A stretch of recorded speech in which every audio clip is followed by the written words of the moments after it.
Reality show Bigg boss ಇದೀಗ ಹೊಸ ಸೀಸನ್ಗೆ ತಯಾರಿ ನಡೆಸ್ತಾ ಇದೆ. ಬಿಗ್ ಬಾಸ್ ಕನ್ನಡ 11 ಸೀಸನ್ನ ನಂತರ ಇದೀಗ 12ನೇ ಆವೃತ್ತಿಯ ಕೆಲಸಗಳು ನಡೀತಾ ಇದೆ. ಹಿಂದಿನ ಸೀಸನ್ ಯಶಸ್ವಿಯಾದ ಬಳಿಕ ನಟ ಕಿಚ್ಚ ಸುದೀಪ್ ಅವರು ಬಿಗ್ ಬಾಸ್ಗೆ ಅಧಿಕೃತವಾಗಿ ಗುಡ್ ಬೈ ಹೇಳಿದ್ದರು. ಇದೇ ನನ್ನ ಕೊನೆಯ ಸೀಸನ್ ಅಂತ ಅನೌನ್ಸ್ ಮಾಡಿ ಬಿಟ್ಟಿದ್ರು.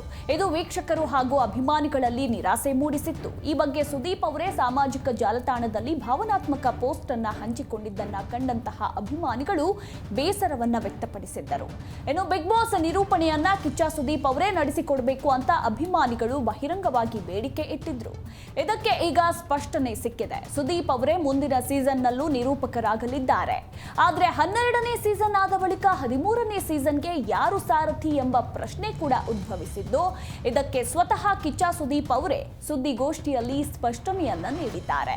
ಮುಂದಿನ 4 ಸೀಸನ್ ವರೆಗೂ ನಾನೇ ನಿರೂಪಕನಾಗಿರ್ತೇನೆ, ಆ ರೀತಿಯ ಅಗ್ರಿಮೆಂಟ್ ಮಾಡಿದ್ದೇವೆ ಅಂತ ಹೇಳಿದ್ರು. ಇನ್ನು ಇದೇ ವೇಳೆ ಪತ್ರಕರ್ತರೊಬ್ಬರು ಮುಂದಿನ 4 ಸೀಸನ್ ಮುಗಿದ ಬಳಿಕ ಯಾರು ನಿರೂಪಕರು ಅಂತ ಕೇಳಿದ್ರು. ಇದಕ್ಕೂ ಕಿಚ್ಚ ಸುದೀಪ್ ಉತ್ತರಿಸಿದ್ದು, ಅವಾಗ್ಲೂ ನಾನೇ ಇರ್ತೇನೆ ಅಂತ ಹೇಳಿದ್ದಾರೆ.